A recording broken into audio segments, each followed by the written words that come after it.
Welcome to the pre-game week 10 video. So this week there wasn't a 12:45 game and let's start off with the analysis of the results from the 3 o'clock games. So Villa and Swansea, this was a big game for both teams and Swansea results recently haven't been good enough, and that's why Gary Mont's position at the club had become under question. But it's a massive win for them, whereas for Villa, obviously, following the defeat, Sherwood did get sacked, and it was disappointing to see that because when you consider the time when he came to the club, last season, his objectives were to avoid relegation, and he exceeded that. To be honest, he avoided relegation, played really good football, and got into the FA Cup final.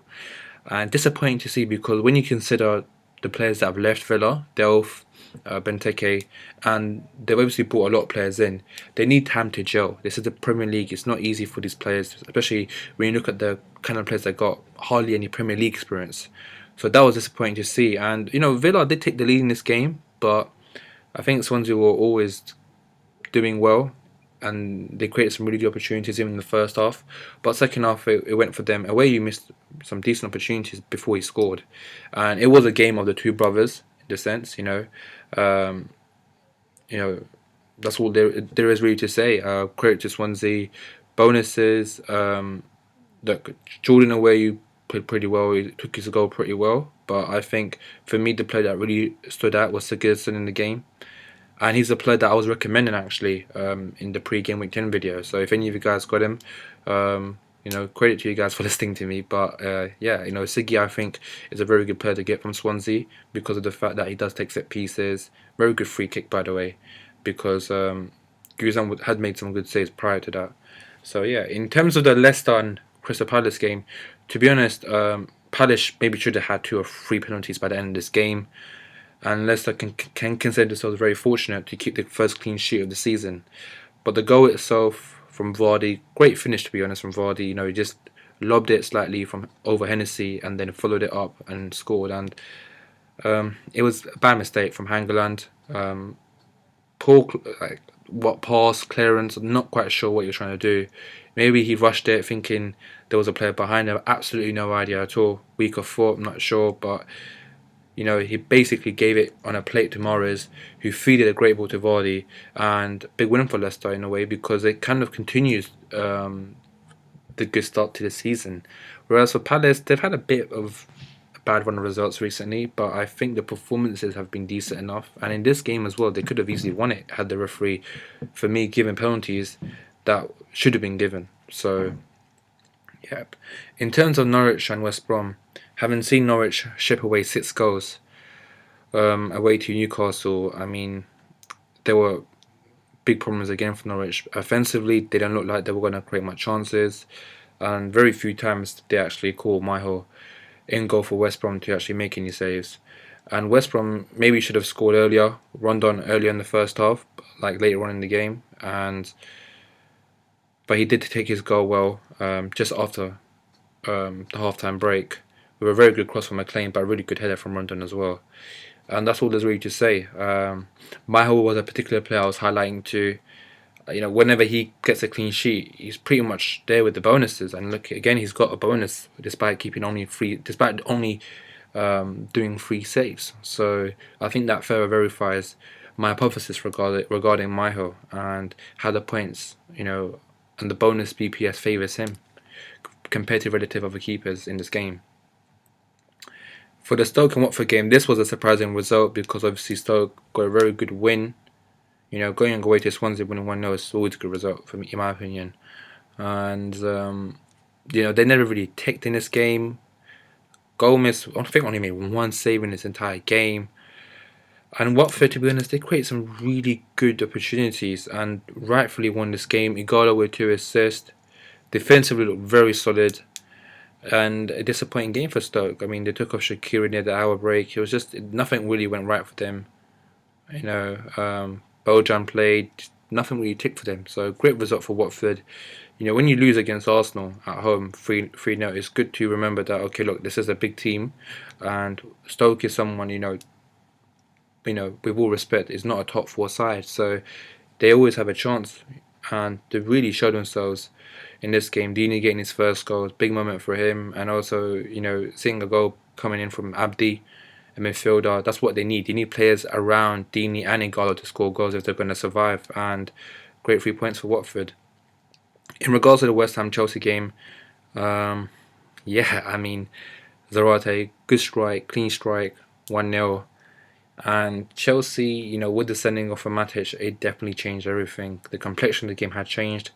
But weirdly enough, West Ham seemed to, because they play, very well away. It's no fluke, because the way that Bilic makes them set up when they're kind of telling the other team to take control of the game, take initiative, it kind of favours West Ham. So having been 1-0 ahead, I think they were kind of, and especially with the man advantage, I think they were slightly confused as to should they attack and is that really what they want to do. And Chelsea came back from a set piece, and look, nothing could have stopped Chelsea if they had the right players there, and maybe had 11 men, they could have gone on to win the game. But for them, unfortunately, West Ham, maybe the timing of the goal was really good for West Ham, because there was enough time for them to actually win the game, and it's something that even Bilic said in his post-match interview. And credit to West Ham, they know the results that they've got against top teams are by no means are not a fluke. They've done it consistently against the top teams. Whether if Chelsea is still a top team, that's questionable, but no doubt a great win for West Ham. In terms of the Arsenal and Everton game, now for me, Arsenal raced to a 2-0 lead in a very short interval of time. It's 2 set pieces pretty much. Well, not exactly.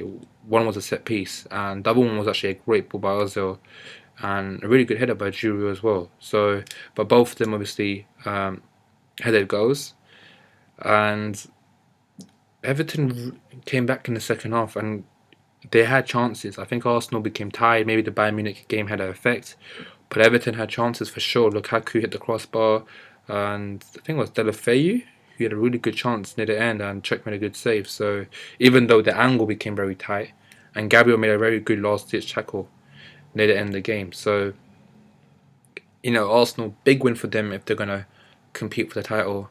And this is the type of performance and the result that comes with it that makes you say, okay, yeah, Arsenal have a chance of potentially winning the league. And also another thing is, in regards to the Sheffield Wednesday defeat, Arsenal, people have been saying this, that Arsenal played 9 first-team players. If you actually look at that lineup, there are very few first-team players. Czech is the goalkeeper, obviously his first-team keeper. Ospina is injured at the moment. In defence, you have Mertesacker potentially, who is a first-team defender, but at the moment Gabriel is potentially in the first team. So you could say, okay, let's put Mertesacker on that list. In midfield, well, look, Walcott came on, whatever, but really, no. I think it was Flamini, there was Joe Campbell, Chamberlain, and Awobi, and the players involved were not first team players. In fact, Giroud obviously played, and obviously he's now a first team player. So maximum 2 or 3, and I think people have been criticising Arsenal. I think it was a bad day for Arsenal, but I think Sheffield Wednesday actually took the goals very well. So that's all there is to say. In regards to the other teams, obviously the other Colin Cup fixtures and the results, I mean, look, for a lot of these teams, it might be a good thing in disguise.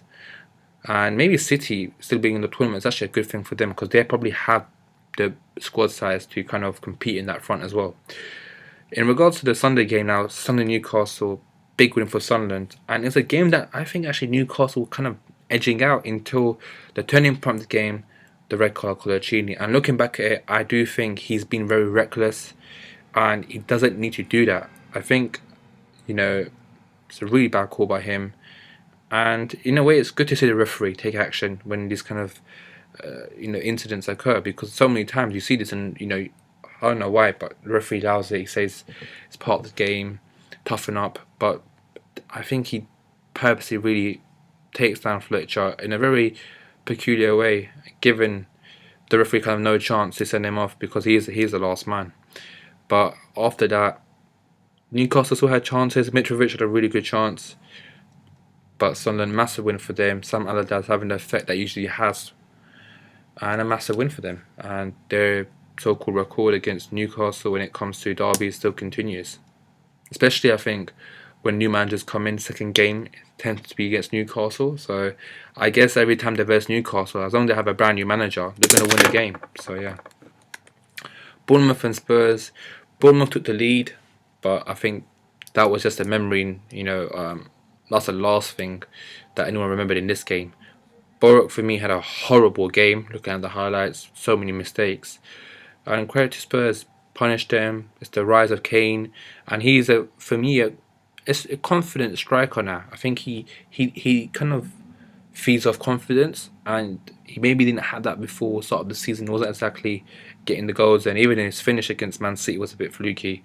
But 3 good goals, and yeah, Spurs look like they've got a decent set of results recently, and they obviously got a big game against Arsenal coming up. So I guess we can.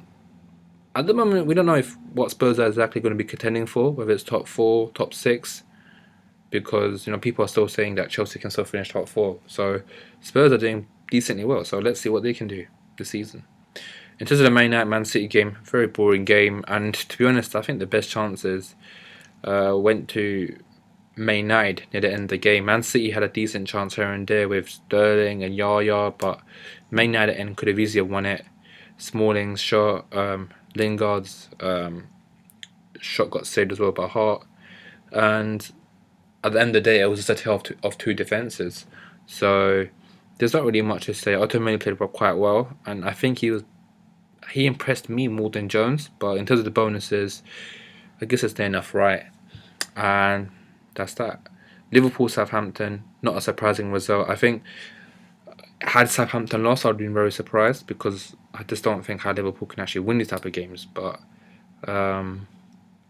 with Liverpool taking the lead, I think had they scored maybe 89th or 90th minute, it might have been a good thing. But Southampton had enough time to make enough chances to win the game, and that's what they did. Benteke obviously is injured now, I think, for a few weeks. I'm not quite sure exactly. So that's a big blow for Liverpool, because when he came on, he gives them another option.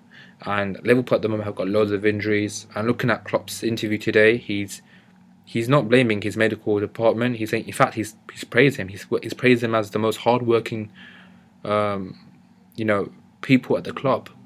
So that says volumes. I think it's just a case of being very unlucky with Liverpool.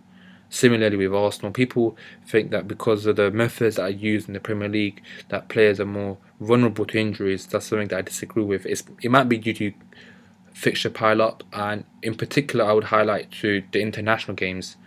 When the Premier League games follow after that, you question it, the regime, the kind of training schedule the players have been on, if they exactly kind of match with the club schedule. That's the kind of question that I would pose. But so yeah, that's my my post Game Week 10 video, and my next video is the pre Game Week 11 video. So thanks for watching, guys.